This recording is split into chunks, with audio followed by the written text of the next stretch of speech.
Bonjour et bienvenue sur Campus Channel Exécutive. Aujourd'hui, nous recevons l'EM Lyon pour son programme général de management.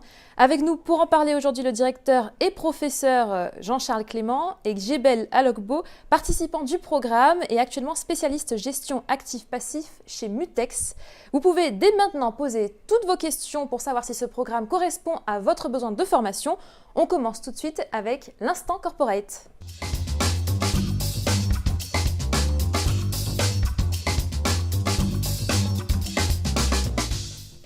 Jean-Charles, vous avez 2 minutes, c'est à vous. Merci. Le programme général de management de l'EM Lyon Business School est une formation diplômante de niveau 1. Pour faire simple, c'est un Bac+5 reconnu par le ministère du Travail. Autrement dit, il est éligible au CPF. Le programme s'adresse à différentes catégories de personnes. On peut avoir des futurs managers qui recherchent tout simplement à monter en compétences.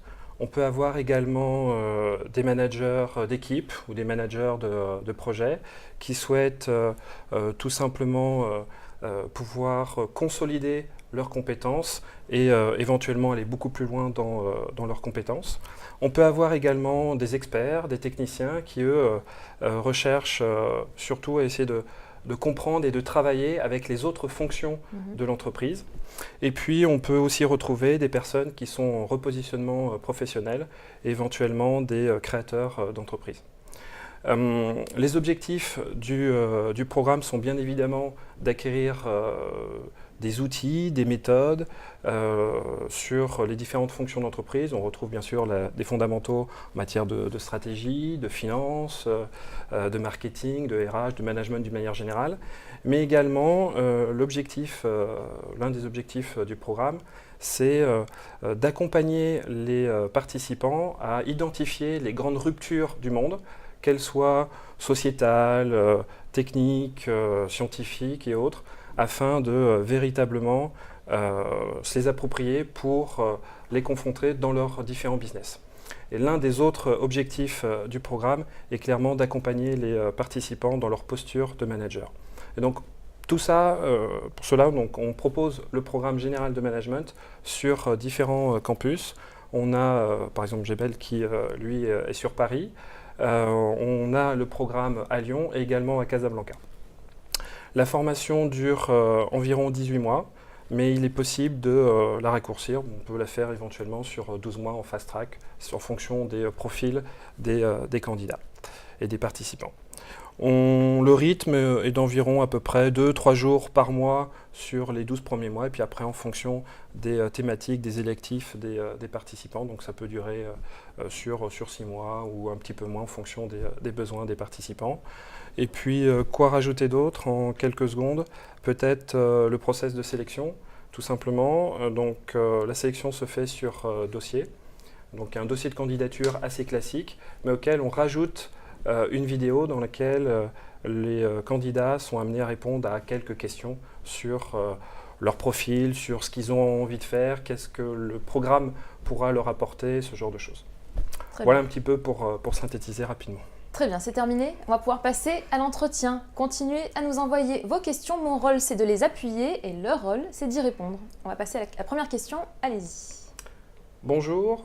A-t-on le choix de suivre le PGM à Paris ou à Lyon ?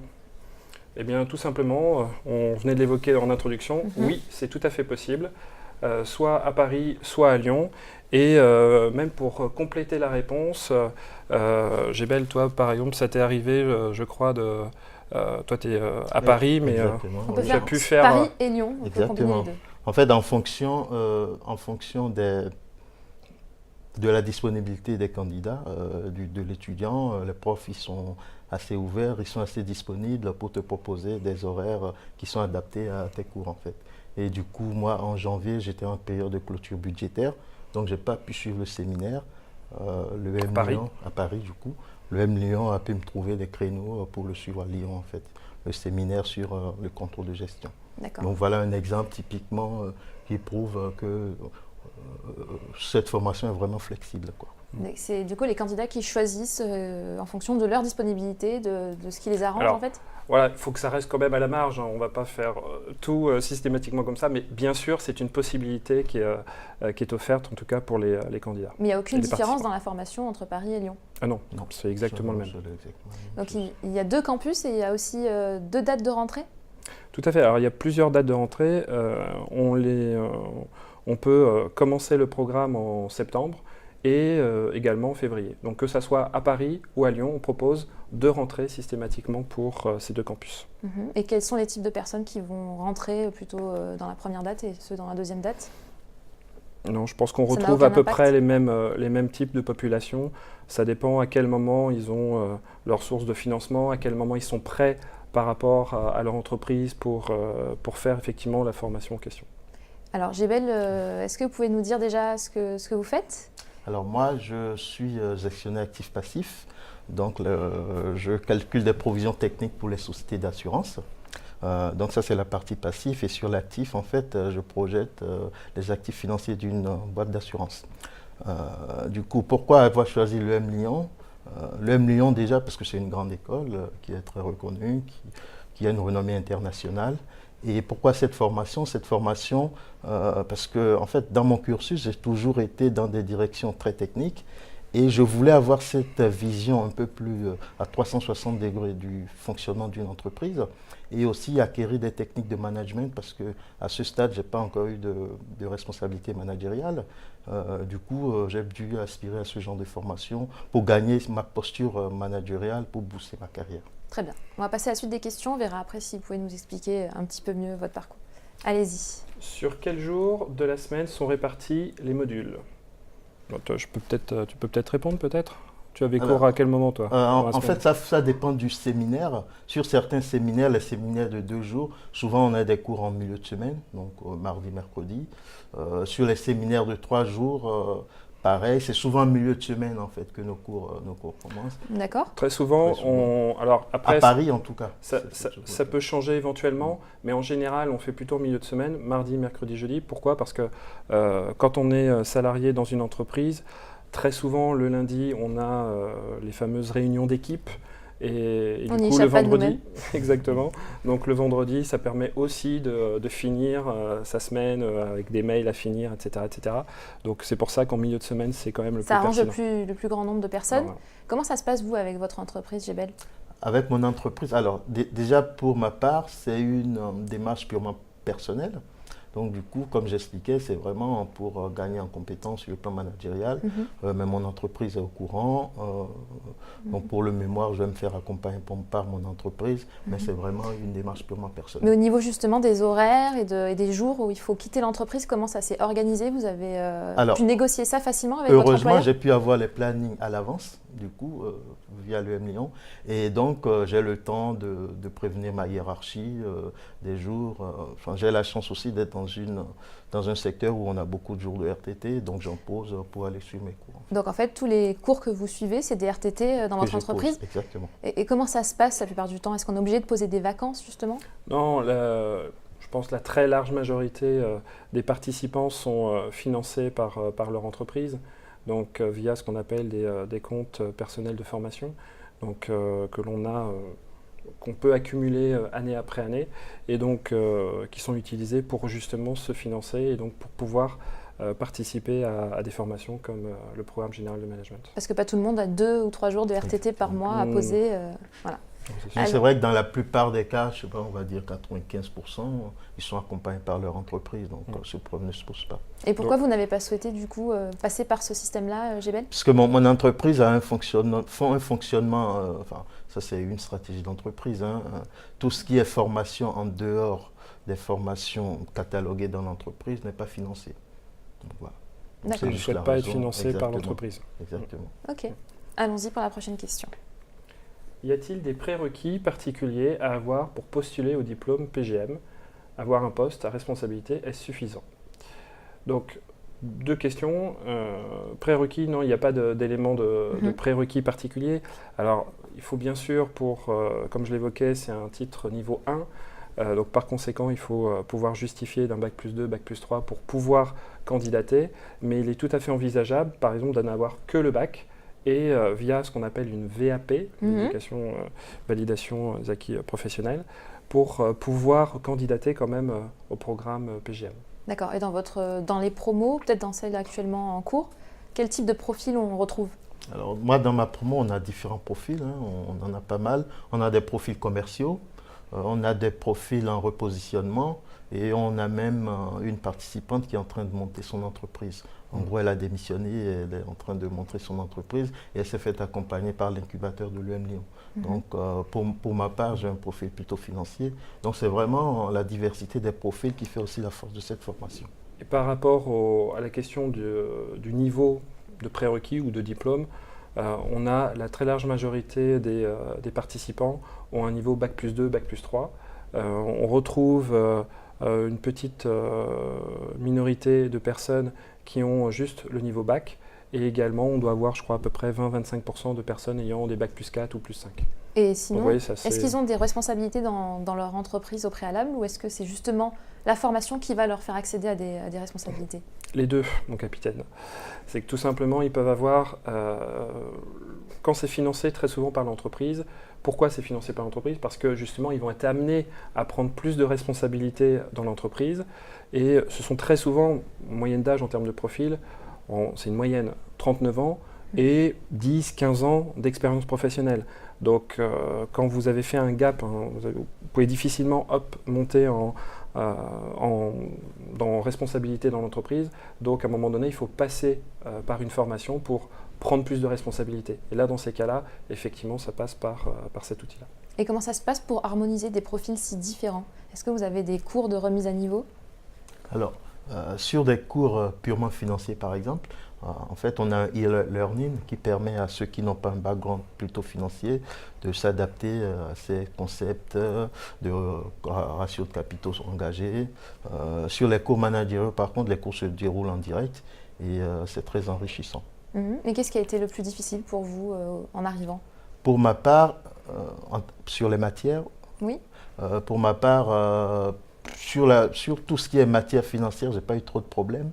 Le plus difficile, c'est peut-être tout ce qui est matière plutôt managériale, RH plutôt, où je n'avais pas cette compétence-là et il fallait la développer. Donc j'ai dû redoubler d'efforts sur ces matières-là. Et c'est là où c'est également intéressant, c'est que des profils par exemple comme GBL qui sont plutôt des profils financiers, forcément il y a beaucoup plus de travail à faire sur une partie de la pédagogie avec beaucoup de management, beaucoup de leadership, etc., de développement personnel qu'il faut travailler. Et puis inversement, il y en a qui ont l'habitude d'être, par exemple, qui sont responsables de départements commerciaux. Eh bien, eux, dans ces cas-là, ils ont beaucoup plus de difficultés sur des dimensions financières, de pilotage de la performance, ce genre de matière. Allons-y. J'ai une question pour le participant. Qu'avez-vous fait avant et que souhaitez-vous faire après? Alors avant, j'ai travaillé 6 ans. Enfin, je travaille depuis 6 ans chez Mitex. Avant Mitex, j'ai travaillé 3 ans chez AXA, donc je ne connais que l'industrie de l'assurance. L'idée, en fait, c'est de découvrir déjà éventuellement d'autres secteurs et aussi, pourquoi pas, continuer dans mon entreprise actuelle parce qu'il peut y avoir des postes qui se libèrent, mais plutôt de monter en compétences et en gamme de management. Donc, je suis plutôt ouvert à différents types d'options. Ok, très bien. Et cette formation me donne vraiment cette vision globale-là et aussi le fait que j'ai vraiment progressé dans ma prise de parole en public. Et ça, c'est vraiment à souligner. Parce que j'étais un peu timide avant, mais depuis, franchement, il y a des cours qui vous permettent justement d'améliorer. Alors, on a beaucoup de cours, notamment les cours de RH, où il y a des jeux de rôle, où on est amené à parler devant les autres collègues. Donc, du coup, ça te permet vraiment d'avoir cette dimension-là. Et c'était très enrichissant. Si je peux me permettre de rebondir, vous avez des cours, on a un tronc commun avec 2 grands blocs. Un bloc que l'on considère comme étant l'expertise du manager. Donc, on retrouve des cours de stratégie, de finance, de marketing, enfin les différentes fonctions de l'entreprise, bien sûr. Et puis, il y a un bloc qui dure quand même une bonne dizaine de jours sur la posture du manager. Et c'est là où vous travaillez sur comment manager autrement. donc en essayant de développer de l'intelligence collective. On a beaucoup de développement personnel, donc il y a quand même un bloc qui est assez conséquent sur ces dimensions de RH, la responsabilité du manager et le change management également. Enfin bon, donc des gros blocs, pas uniquement techniques. Ça fait combien de temps que vous êtes du coup dans le programme? Alors moi j'ai commencé en février 2017 et là on est en train de finaliser, en tout cas le tronc commun est fini, il reste juste les électifs et puis le mémoire à réaliser. Et vous vous sentez maintenant l'âme d'un manager? Oui, je pense avoir acquis toutes les connaissances nécessaires pour postuler à un poste de management. Très bien, on va pouvoir passer à la question suivante, allez-y. Quel diplôme obtient-on à l'issue de la formation? Est-on considéré comme un ancien de l'EMION? Alors, double question, la réponse c'est oui, on obtient un diplôme, donc comme je l'évoquais en introduction, c'est une formation diplômante de niveau 1, donc qui est enregistrée au RNCP, donc autrement dit qui est reconnu par le ministère du Travail, et donc bien sûr c'est un diplôme reconnu Bac+5, alors on ne raisonne pas en nombre d'années d'études, mais par rapport à des blocs de compétences. Donc bien évidemment, il y a ces blocs de compétences qui sont validés, donc c'est totalement reconnu par le ministère.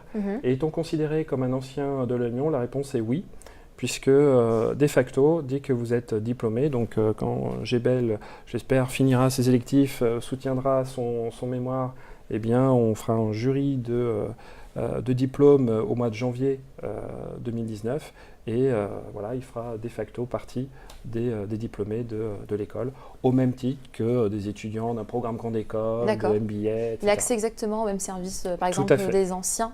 Dès maintenant, vous avez déjà le répertoire des anciens? Oui, en fait, on reçoit régulièrement des mails de l'EM Lyon avec des rendez-vous, des rencontres avec les anciens dans toutes les villes. Et on a quand même un réseau de 29 000 diplômés à travers le monde, donc ça peut être un réseau qui peut être utile. Ok, allez-y. J'ai démissionné pour monter ma boîte en consulting RH. Donnez-vous tous les outils à la création d'entreprise. Eh bien, comme je l'évoquais, effectivement, l'un des profils que l'on a dans le programme PGM, eh bien, c'est effectivement des créateurs d'entreprise ou des repreneurs d'entreprise. Donc oui, très souvent, ce que recherchent les participants, c'est d'avoir, comme l'évoquait Gebel, c'est avoir une vision globale de l'entreprise. Donc on retrouve bien sûr les fonctions d'entreprise, comme je l'évoquais, mais également ça permet de prendre du recul à la fois sur du business plan. Donc oui, il y a une dimension business plan, par exemple, dans le cadre des activités pédagogiques, on a un business game, et dans ce business game, vous êtes à la place de dirigeant, vous devez prendre des décisions, donc avoir une posture stratégique, avoir une vision stratégique, et également mettre en place année après année des budgets, etc. Donc oui, l'ensemble de la panoplie du créateur d'entreprise et en proportion, ils sont combien à créer justement leur boîte à la suite de votre formation? Alors, je me suis renseigné un petit peu avant de venir. J'imagine. Quand même, on n'a pas loin de 10% de personnes ayant créé quand même une entreprise dans le programme. Et dans la promo actuelle, il y en a? Dans la promo actuelle, il y en a une qui, du coup, a démissionné de sa boîte. Je crois qu'elle était commerciale dans l'informatique. Et du coup, elle a démissionné. Elle est en train de monter une boîte de babysitting connecté. Je sais qu'elle a été pas mal accompagnée par l'incubateur de l'EM. On peut profiter justement de l'incubateur? Exactement, oui, tout à fait. Ok, très bien. Et du coup, le projet est très avancé d'après les informations que j'ai. Et puis en fait, le programme, ce qui est aussi intéressant, c'est que quand vous suivez le programme, vous avez la possibilité d'échanger avec les autres participants. Donc c'est ça aussi une grande valeur dans ce programme-là, c'est que vous pouvez échanger entre les uns et les autres, et donc vous créez des envies de se dire, tiens, écoute, pourquoi on ne créerait pas notre entreprise sur telle ou telle chose? Donc ça peut créer des amitiés qui peuvent durer pendant quelques années, quand même. Très bien, on va passer à une question de fond, c'est le moment de la question experte.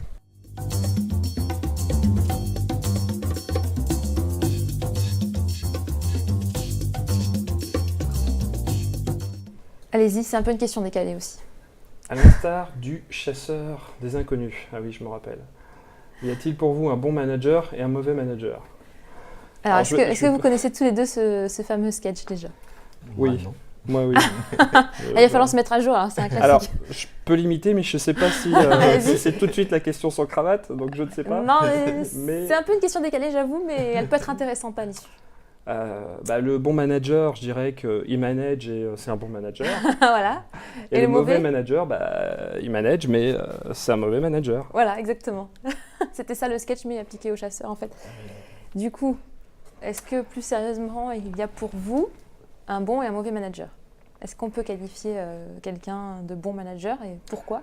Moi, je pense que c'est difficile de répondre à cette question, vraiment de se dire un bon ou mauvais manager. En fait, pour poser la question, est-ce qu'il y a quelqu'un qui est un bon ou un mauvais manager, je pense qu'il faut poser la question à ses équipes. C'est vrai? Et, pour moi, un bon manager, je pense qu'il y a plusieurs styles de management. Vous pouvez avoir des managers qui sont assez autoritaires, assez directifs, et ça peut très bien convenir à des équipes, tout comme un manager qui va laisser beaucoup de responsabilités à ses différentes équipes, et auquel ça va correspondre totalement à son profil de management, ou pas du tout. Donc ce que vous dites, c'est un bon manager, c'est quelqu'un qui sait s'adapter aussi à ses équipes. Ça dépend aussi du profil de ses équipes. Par exemple, on ne manage pas un junior comme on manage quelqu'un qui a 5-6 ans d'expérience. D'accord. Et ça, est-ce que vous l'apprenez justement?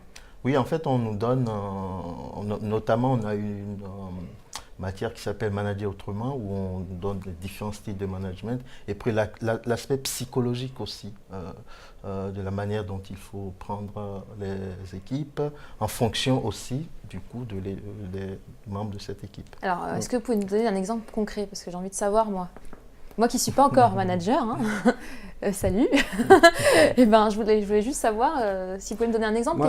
Si vous faites des cas concrets, qu'est-ce qu'il peut y avoir comme cas? Ce que l'on a, par exemple, on essaye de développer ce qu'on appelle, vous savez, dans le monde d'aujourd'hui, on a de plus en plus d'intelligence artificielle. Il faut essayer, ma conviction profonde, c'est de se dire, plus on a d'intelligence artificielle qui arrive, plus on a besoin d'intelligence émotionnelle et d'intelligence collective, voire d'intelligence relationnelle et situationnelle. Et donc, toute cette dimension-là, elle est travaillée également dans le programme. Pour une simple et bonne raison, c'est que justement, quand vous allez devoir manager des équipes, vous sentez que la personne elle a plus ou moins peut-être des problèmes personnels ou des choses comme ça. Donc il y a des moments où vous pouvez communiquer des choses et des moments où vous ne pouvez pas communiquer. Et donc ces éléments-là sont travaillés dans les cours. Il y a par exemple aussi... C'est de la psychologie, ça? Il y a pas mal une dimension effectivement de psychologie, tout à fait. On a... un collègue, Christophe Hague, pour ne pas le citer, qui a développé ce qu'on appelle un QO Pro, donc un test. Vous connaissez les tests de QI, et bien lui, il a développé avec une collègue, un docteur en psychologie, justement un test de quotient émotionnel. Donc donc on essaye justement de favoriser cette dimension-là pour devenir de plus en plus des bons managers. Et un bon manager, c'est quelqu'un qui sait ça. C'est pas inné. Et non. Contrairement effectivement au QI, le QE, vous passez le test et vous pouvez le repasser 6 mois plus tard et s'améliorer. Heureusement qu'on peut s'améliorer dans ce genre de situation. C'est intéressant.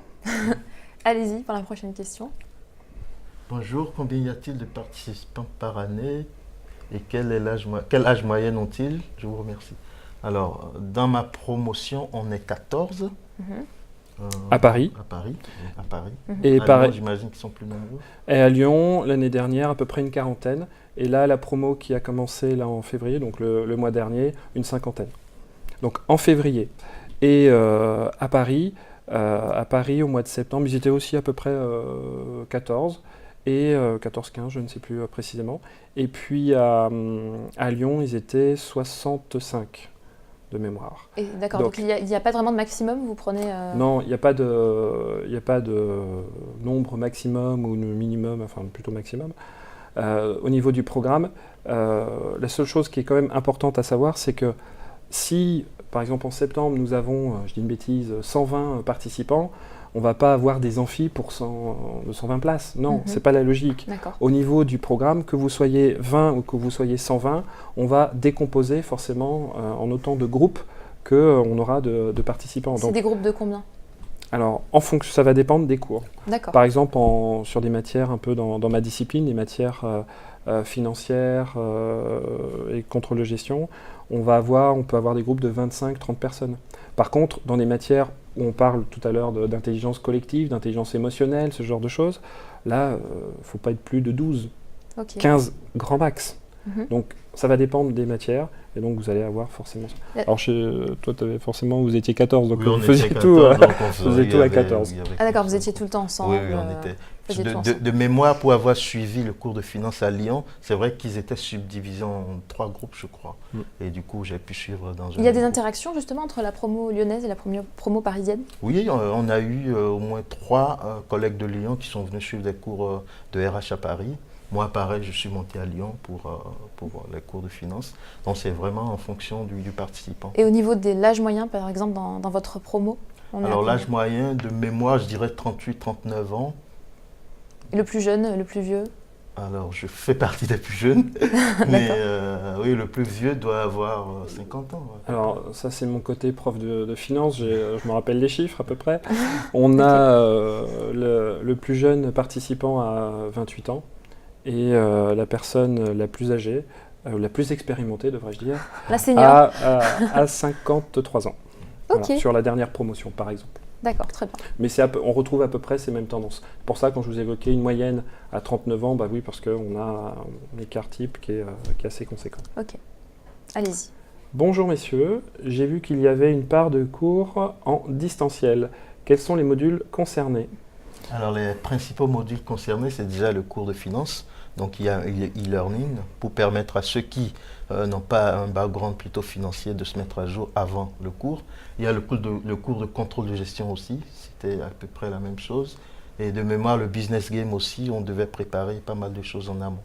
Donc ça voilà consiste en quoi exactement? Vous êtes derrière un ordinateur et on vous fournit le cours ou Oui, c'est un peu plus élaboré que ça? En fait, c'est plus élaboré que ça parce que c'est pas forcément des lectures à lire, c'est audio en fait. Donc en gros, on a des voix, on a des questions, on a des quiz, on évalue aussi en ligne pour voir la progression vraiment de l'étudiant. Alors, du coup, pour l'avoir préparé ce cours, je peux effectivement compléter la réponse. Effectivement, sur les cours qui s'appellent Finance au service de la décision, vous voyez, c'est pas introduction à la finance, c'est pas introduction à la compta, c'est pas des trucs comme ça, c'est Finance au service de la décision, de la prise de décision. Le cours qu'on dit vulgairement contrôle de gestion, c'est un cours de pilotage de la performance. Donc c'est bien spécifique. Pour quelle raison? Parce que, encore une fois, c'est pas juste faire un cours pour un cours, c'est quel est l'objectif pédagogique véritablement, quelle est la compétence que vous allez acquérir à l'issue de ce cours ou de cette activité pédagogique. Et donc, ce que l'on fait, on commence je reprends les 2 cours d'ailleurs, c'est sur le même format. Vous commencez par un e-learning en amont, qui dure à peu près, temps estimé à peu près 5 heures par e-learning. Donc vous travaillez seul le soir, tranquillement chez vous, hop, vous prenez ces vidéos, vous faites vos temps de pause, etc., comme vous voulez. Et puis à un moment donné, avant d'arriver en cours, on fait ce qu'on appelle un webinar.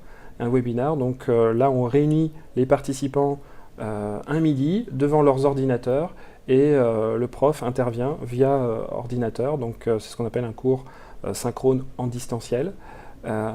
Et puis le prof revient sur des éléments du e-learning pour compléter des réponses, pour répondre aux questions des participants qui n'auraient pas tout à fait compris certains concepts. Ce qui permet aussi, pour reprendre à votre question de tout à l'heure, sur l'homogénéisation des participants, ça permet aussi d'avoir une homogénéisation du niveau des participants avant même d'arriver en face à face. Ok, très bien. Allez-y.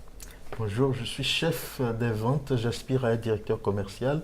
Formez-vous à manager dans le commercial en particulier ou est-ce un enseignement généraliste? Alors, je vais répondre. Donc, bien sûr, la formation, c'est une formation généraliste, bien évidemment, mais qui permet aussi des zones de spécialisation. Puisque, quand on l'évoquait, on disait 18 mois de formation, de durée de formation. Les 12 premiers mois sont le tronc commun. Donc là, on retrouve encore une fois les différentes matières assez généralistes pour répondre à la question. Mais après, on a donc les 6 derniers mois. Les 6 derniers mois, on a la possibilité de prendre 3 électifs qui durent chacun 3 jours. Donc 9 jours, où là vous pouvez vous spécialiser. C'est 3 jours pleins ou c'est toujours… C'est 3 jours en face à face. D'accord. Donc là, pour ceux par exemple comme GBL qui avait commencé en février 2017, ben voilà, en ce moment c'est la période où il y a les électifs, où 3 jours par mois, ça peut être mars, avril, mai par exemple. faire ces 3 modules spécialement dans un domaine en particulier. Donc, par exemple, pour l'internaute, qu'est-ce que ça peut être? Et là, on retrouve, alors on a plusieurs types de spécialisation, ou en tout cas qu'on appellerait des fois vulgairement des certificats, enfin des focus sur des disciplines. On a du marketing digital, on a bien sûr du développement commercial, donc je pense que ça peut correspondre à la personne qui a posé la question. On peut avoir également des positionnements sur la transformation digitale et de la supply chain. On a du marketing B2B, on a du développement, du management des équipes, développement personnel. On peut avoir plein d'électifs. Alors, je ne pourrais pas vous lister la totalité, mais bon, on en a quelques-unes, des spécialisations ou des électifs.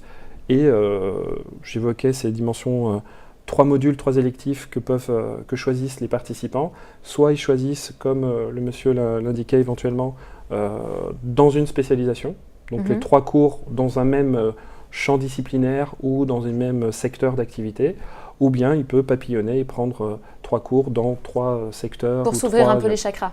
Exactement, j'aime bien cette expression. Qu'est-ce que vous avez fait du coup? Alors moi, du coup, puisque j'ai une très forte appétence pour les chiffres, du coup j'ai choisi un électif de stratégie et un électif de mémoire, le dernier...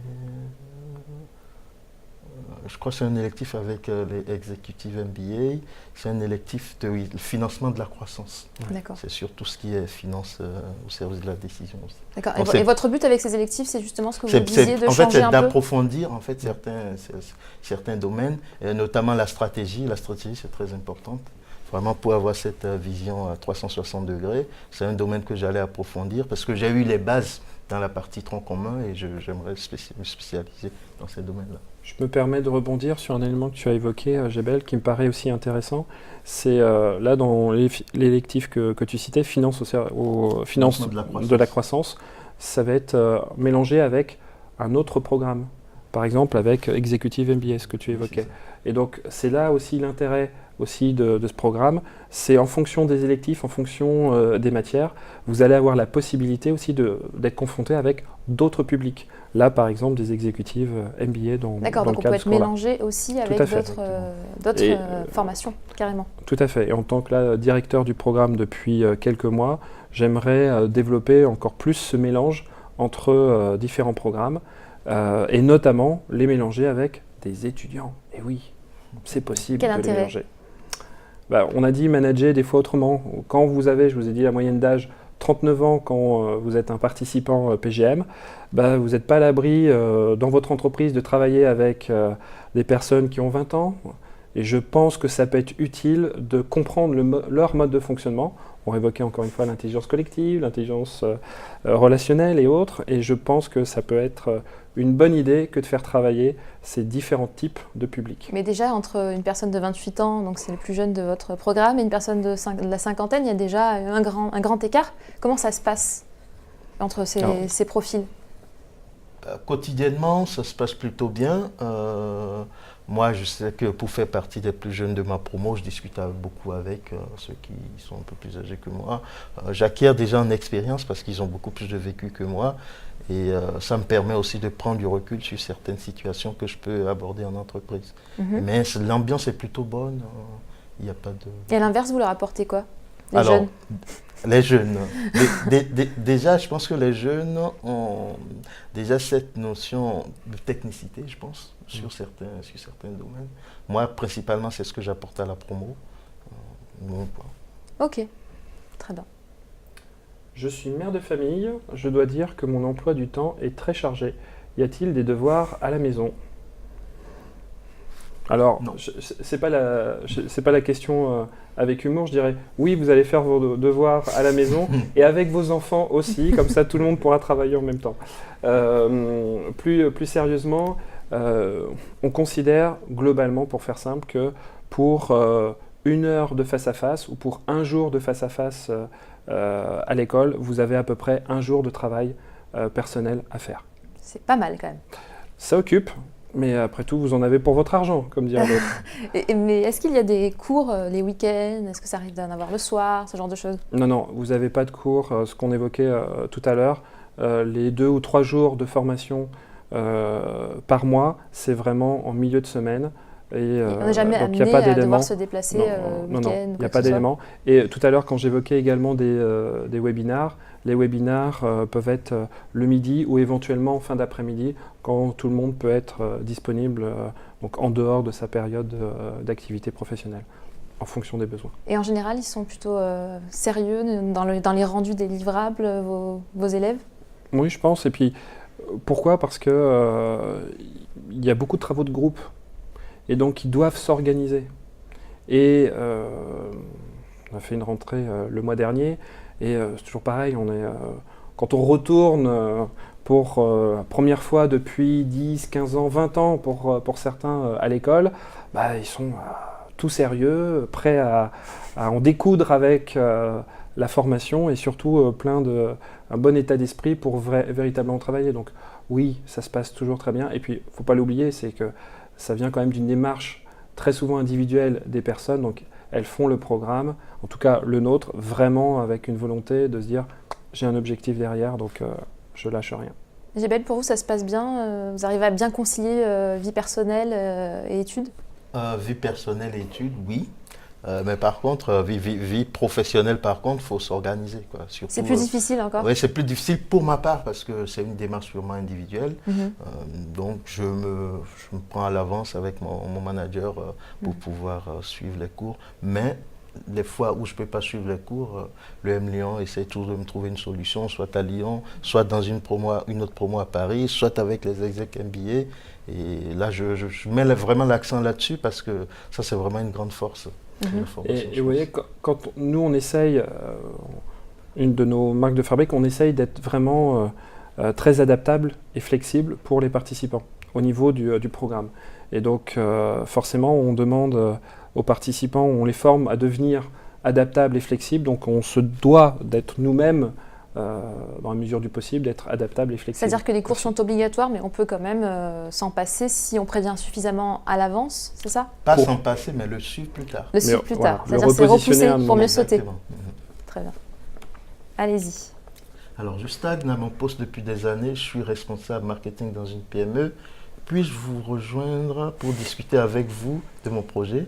Me conseillez-vous de discuter en amont avec mon employeur?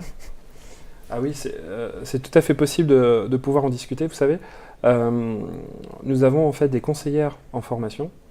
Et lorsque justement les personnes s'interrogent pour se dire « Tiens, est-ce que je dois essayer de faire une formation complémentaire par rapport à mon cursus passé, par rapport à mon expérience professionnelle ?» Donc nos conseillères en formation, véritablement, prennent du temps pour conseiller effectivement les différentes personnes qui s'interrogent. Donc oui, oui, oui, oui et oui. Donc, on est là pour les accompagner. On arrive à les joindre, ces personnes? Alors déjà, il y a des réunions d'information qui sont très périodiques sur Paris et sur Lyon. Et au cours de ces réunions, on peut aborder différents sujets, toutes les questions. Moi, pour mon cas, j'ai été convaincu à partir d'une réunion d'information où une conseillère m'a vraiment tout expliqué. Et pour la dernière partie de la question, est-ce que vous conseillez d'en parler d'abord à son employeur ou de vous en parler d'abord à vous? Honnêtement, peu importe. Ça dépend de la relation que l'on peut avoir aussi avec son employeur. Alors, son employeur ou tout simplement son N+1. Très souvent, on a quand même des entreprises, donc des N+1, qui peuvent soutenir le projet professionnel du participant. Parce que pour revenir sur la question de madame, mère de famille, c'est quand on a effectivement une entreprise, quand on a un métier et que c'est pas simple, eh bien, il faut pouvoir dégager du temps. Et dégager du temps, très souvent, ça marche quand même beaucoup mieux si l'employeur, et le N+1 en particulier, a conscience de ces éléments-là pour pouvoir ou dégager du temps, on ne va pas dire forcément aménager, mais s'il y a des nouveaux projets qui arrivent, peut-être les proposer à d'autres personnes en attendant que la personne finisse de se former. Et donc en général, ça vient de l'initiative de l'employé ou de l'employeur qui demande je pense, la majorité des cas, ça vient à un moment donné des deux. Parce que quand ça fait depuis 10, 15 ans, 20 ans que vous travaillez dans la même entreprise, que vous avez un Bac+2, Bac+3, eh bien, vous pouvez stagner professionnellement. Et là, vous dites, tiens, moi, je voudrais acquérir des compétences nouvelles pour pouvoir monter en responsabilité. Et si ça fait depuis 10, 15 ans, 20 ans dans l'entreprise, enfin, que vous êtes dans l'entreprise, je pense que l'entreprise a envie aussi de vous fidéliser et parce qu'elle a confiance en vous de faire ce pari-là. Très bien. C'est le moment d'être un peu moins corporate. C'est l'heure de la minute sans cravate.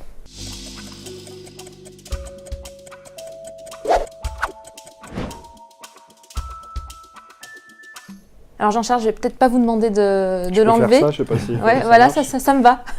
Pour vous, ça va, Jebel. Est-ce que l'un de vous peut lire la question sans cravate?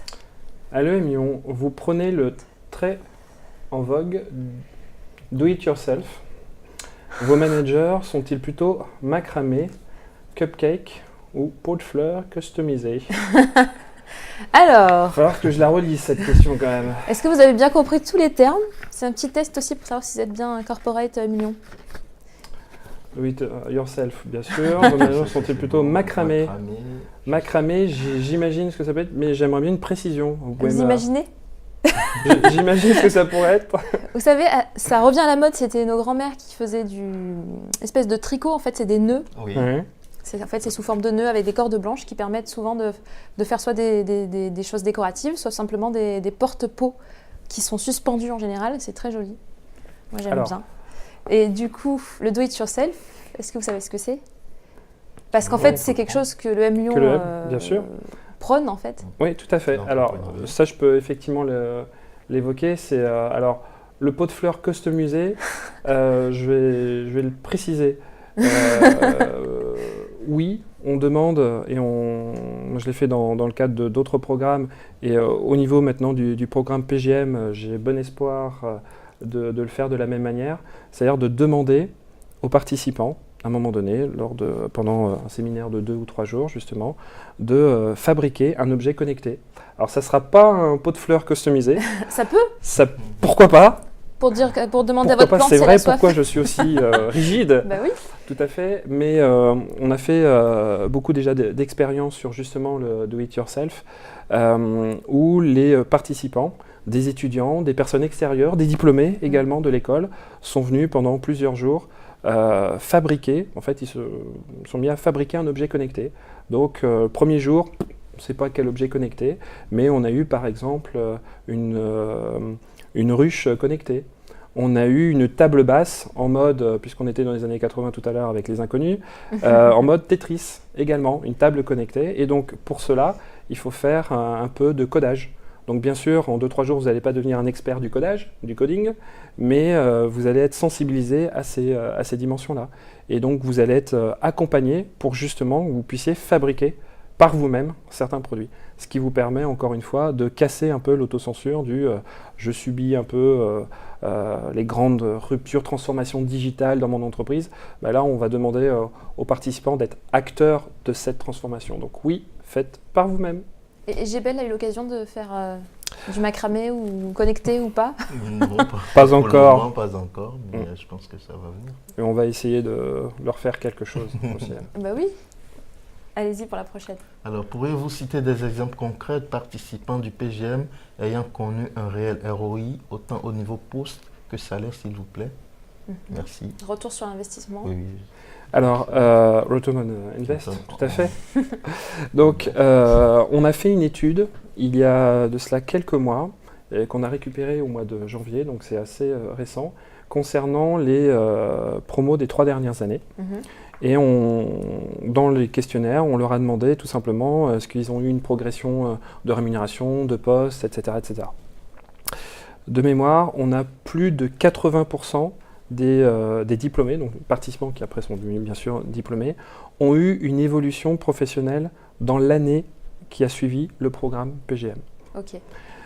Et dont, je crois, 20% qui ont changé de fonction durant le programme PGM.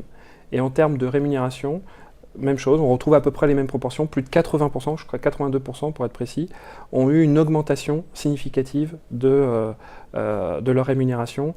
et dont, je crois, à peu près un tiers avait plus de 10% d'augmentation de rémunération. Ah, c'est bien, on a Donc, on a des chiffres, c'est précis. Et on le sent qu'il y a un avant et un après PGM. Et pour être du coup dans le concret, puisque la question c'était ça, est-ce que vous pouvez nous citer des exemples qui sont assez parlants justement de ce Alors, par contre, j'ai des données macro, j'ai pas encore les données. Est-ce que dans ta promo, dans votre promo, Gebel, il y a des personnes qui sont déjà montées en grade? En fait, on avait un participant qui était au chômage et je sais qu'il a trouvé un travail récemment.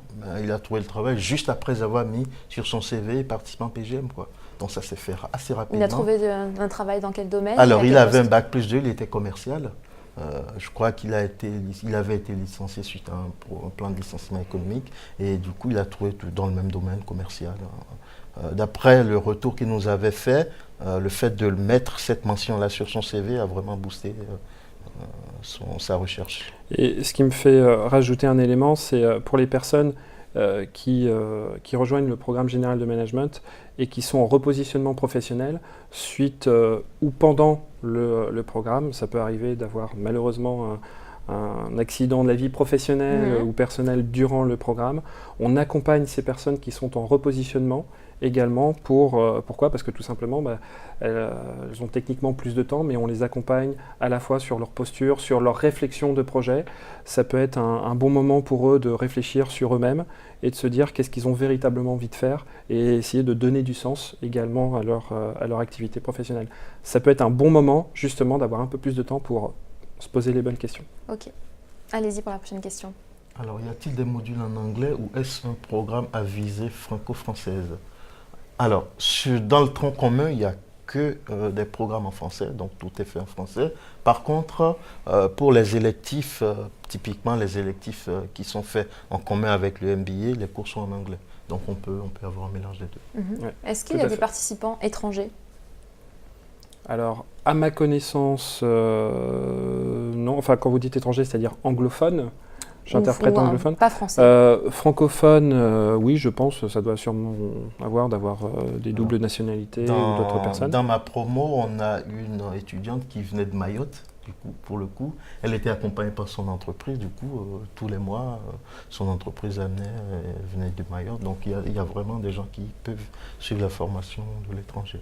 D'accord, et c'est possible du coup d'être vraiment à l'étranger, d'avoir par exemple tous les cours en ligne, si jamais on est loin? De toute façon, nous avons une plateforme collaborative qu'on appelle Connection, pour lesquelles les participants peuvent travailler ensemble et se connecter où qu'ils soient à travers le monde. Et on a bien sûr une autre plateforme où tous les profs, bien sûr, donnent leurs slides, les exercices, des cas d'entraînement, les corrigés, le syllabus, enfin bref, l'ensemble des informations sur leur cours. Ok. Allez-y. Qu'est-ce que l'offre Early Bird mentionnée sur votre site et comment en bénéficier? Très bonne question, surtout que c'est vraiment d'actualité. Alors, c'est tout simplement pour ceux qui souhaitent candidater pour la rentrée de septembre. Eh bien, on leur propose tout simplement 20% de réduction sur leur programme, sur les frais de scolarité. Par contre, il faut qu'ils se dépêchent, on est le mercredi 7 mars, il me semble. Vous avez jusqu'à lundi pour profiter et bénéficier de cette offre. Donc, candidatez rapidement. Donc, en fait, c'est une offre pour ceux qui sont Early Bird, c'est-à-dire ceux qui sont en avance, quoi, c'est ça? Qui sont en avance, tout à fait. Donc, qui et veulent anticiper. Et donc là, si vous voulez candidater pour la rentrée de septembre à Paris comme à Lyon, vous allez bénéficier de 20%. Du coup, ça me donne l'occasion de vous demander comment financent la plupart de vos participants ce programme. Eh bien, la majorité des participants sont financés tout ou partie par leur entreprise, mais on s'aperçoit quand même depuis quelques années que bon nombre de participants commencent à mettre un peu plus d'argent de leur poche pour financer leur formation. Comment ça se passe pour vous, Gebel? Alors moi, j'ai pu financer les 2/3 de ma formation via mon CPF. Donc du coup, c'est les droits individuels à la formation que j'ai accumulés depuis que je travaille et le tiers restant sur fonds personnels. D'accord. Et que couvrent du coup les frais de scolarité? Est-ce que ça couvre aussi s'il y a des déplacements? Est-ce que vous en avez des déplacements d'ailleurs? Alors quel type de déplacement? Typiquement, aller suivre des cours à Lyon. Par exemple. Ça, pour le coup, c'est personnel, donc du coup, c'est pas pris en charge par la formation. Non, les frais de déplacement, non, c'est vraiment les coûts qui sont liés à la pédagogie. Okay. Et enfin tous les coûts qui sont liés à la pédagogie et également des coûts qui sont liés à être, parce que à partir du moment où vous payez les frais de scolarité, eh bien vous êtes officiellement, enfin quand vous passez après être diplômé, vous bénéficiez de l'ensemble du réseau Forever de l'EM Lyon. Ok. Faut-il, pour intégrer votre formation, avoir un sujet de mémoire en tête ? Alors, je vais y répondre. Non, heureusement que non, heureusement qu'il ne faut pas savoir dans 12 mois quel est le mémoire que vous allez devoir faire.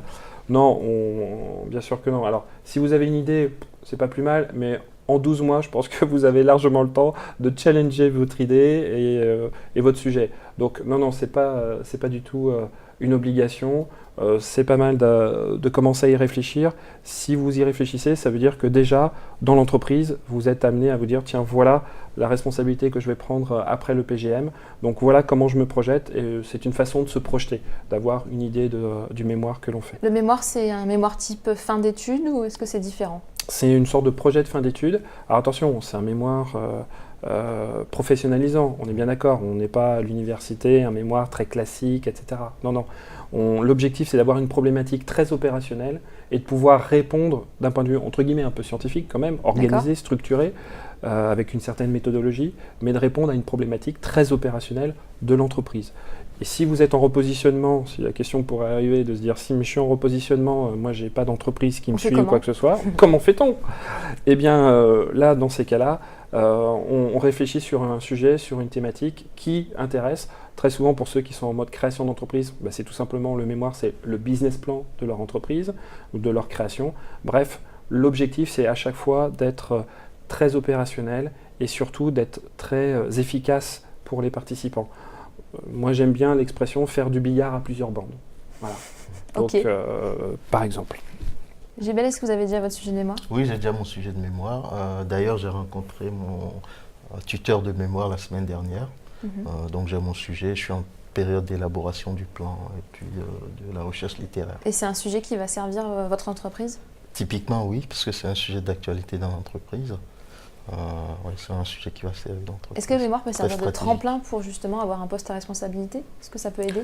Oui, je pense. Alors, pas systématiquement, soyons clairs, mais je pense que oui. Pourquoi ? Parce que très souvent, quand les participants sont en train de rédiger ou sont dans la phase à la fin du PGM et sont en train de s'occuper de leur mémoire, eh bien, leur mémoire, comme c'est une question très opérationnelle par rapport à une problématique de l'entreprise, c'est dans le but de prendre la responsabilité de. Vous voyez, c'est très souvent, c'est pour donner réponse à des problèmes et donc mettre en place des solutions parce que c'est ce qu'ils vont devoir faire à la suite du programme général du management. Ok, allez-y. J'ai entendu dire que vous insistiez beaucoup sur le développement personnel dans ce programme. Est-ce que c'est du concret ou du flan ? Déjà, on a des coûts de développement personnel, donc soyons clairs. Sur la dimension, je reviens sur la dimension tronc commun, ce que je vous évoquais, 12 jours et demi sur la dimension expertise du manager, et puis quand même 10-11 jours sur tout simplement la posture du manager. Et dans cette posture du manager, on a effectivement un cours de développement personnel, et puis on a un électif qui est sur du développement également personnel. Donc oui. À quoi ça ressemble ces cours, Gébel ? Mais par contre, tu peux peut-être donner des exemples. Oui, on peut donner l'exemple du cours de manager autrement, où on a beaucoup de jeux de rôle. On en a parlé tout à l'heure. Exactement, on parle de la dimension vraiment psychologique du manager. Alors on a aussi un électif qui est booster ses talents. Ça, je sais qu'un de mes collègues l'a pris. Je pense que ça doit être quelque chose de très intéressant aussi. Et puis, il y a des tests. Alors, je ne sais pas si ça vous parle, les MBTI. Donc, c'est des tests de personnalité. Savoir si, par exemple, vous êtes plutôt introverti, extraverti, si vous êtes organisé ou très flexible. Et quelle forme prennent ces tests des QCM ? C'est quoi ? Ce sont des tests, bien sûr, de personnalité que vous répondez, qu'on vous envoie un lien Internet pour répondre à ces questions-là. En fonction des tests, ça peut durer entre 20 minutes et puis 1 heure. Et puis après, en cours, vous avez un débriefing du rapport qu'on vous a proposé, qu'on vous a donné à l'issue des réponses au test. Et le but, c'est de faire quoi? D'atténuer les défauts des personnes au cas par cas? Non, ce n'est pas des défauts, c'est déjà tout simplement pour se dire que quand on travaille en équipe, si vous avez une équipe de 10 personnes, ça ne sert à rien d'avoir 10 polytechniciens. Parce que si vous avez 10 polytechniciens, vous allez peut-être avoir la même résolution de la même manière à un problème. Si vous avez 10 profils différents, vous avez des chances d'avoir 10 solutions différentes, plus ou moins intéressantes, plus ou moins à creuser, mais au moins vous allez avoir une créativité, avoir une diversité de réponses qui sera beaucoup plus enrichissante, et après à vous de prendre ce qui vous sert. Et dans une entreprise, vous doutez bien, dans toutes nos entreprises dans lesquelles nous travaillons, on a des affinités avec certains, un peu moins avec d'autres. C'est souvent des questions de personnalité, et en fait, en faisant ce genre de test et de développement personnel, vous apercevez que tiens, cette personne-là, je ne suis pas en grosse affinité avec ce type de personne, mais en fait, je comprends. Pourquoi? Parce qu'elle est plutôt de cette catégorie-là de personnes, mais je pense qu'on en a quand même besoin dans l'entreprise. C'est pas parce que je l'apprécie pas que l'entreprise n'en a pas besoin. On ne va pas recruter quelqu'un pour des critères justement de préférence personnelle. C'est ça que vous dites? Non, ça veut dire qu'effectivement, on a besoin de tous les profils dans une entreprise. Et moi, je me suis amusé des fois sur des business games dans des groupes, comme travaillent en groupe, de prendre des profils qui étaient totalement différents et des fois des profils qui étaient très homogènes. Et quand c'est homogène, c'est moins performant. Ça marche pas. Très bien. Allez-y. Où a lieu l'oral d'admission et êtes-vous flexible sur la date de cet oral? Merci d'avance. Où a lieu l'oral d'admission? C'est très simple, il n'y en a pas forcément. D'accord. Donc en ligne encore une fois? Ça me fait penser effectivement à la sélection, au processus de sélection. Donc vous avez un dossier de candidature à renseigner, avec pourquoi vous voulez faire, le programme, etc., plein de questions, des lettres de recommandation éventuellement, une lettre de motivation aussi. Et puis vous avez des questions, et ces questions, vous y répondez via une plateforme électronique. Donc c'est en vidéo. Donc si ce soir vous ne savez pas quoi faire entre minuit et 2h du matin, eh bien, alors il ne vous faut pas 2 heures, vous répondez à 6 ou 7 questions, donc ça vous prend maximum 10 minutes. Alors bien sûr vous dites tiens, quel genre de questions on pourrait me poser? Exactement. Et surtout, est-ce qu'on peut le repasser si à 2h du matin on n'est pas très en forme? Je vous invite dans ces cas-là à le passer au moment où vous êtes plus en forme. D'accord, il faut se préparer? Non, faut se préparer, oui un petit peu, dans le sens où des questions tout simplement, la première question c'est présentez-vous. Donc je pense que ça doit... Il faut soigner la présentation. Voilà, c'est un petit peu ça. Après, la véritable difficulté, c'est d'être face caméra, et on n'est pas comme devant une personne, là on est face caméra devant son ordinateur, devant sa webcam, et de parler à sa webcam à 2h du matin si vous le souhaitez. Mais il y a plus facile à faire, mais c'est un bon exercice pour essayer de synthétiser comme ça, chaque fois que vous avez une question, présentez-vous en 1 ou 2 minutes. En quoi le programme peut être intéressant pour vous, 1 ou 2 minutes. Reprendre quelques expériences passées en tant que manager ou dans votre entreprise. Donc là, vous nous dites les questions. Je ne veux pas préciser les différentes questions, mais on a une batterie de sûrement à peu près d'une vingtaine de questions, et on a 6 ou 7 questions. Et c'est one shot, on ne peut pas faire les questions coup par coup? Non, c'est one shot. C'est ça la magie du live.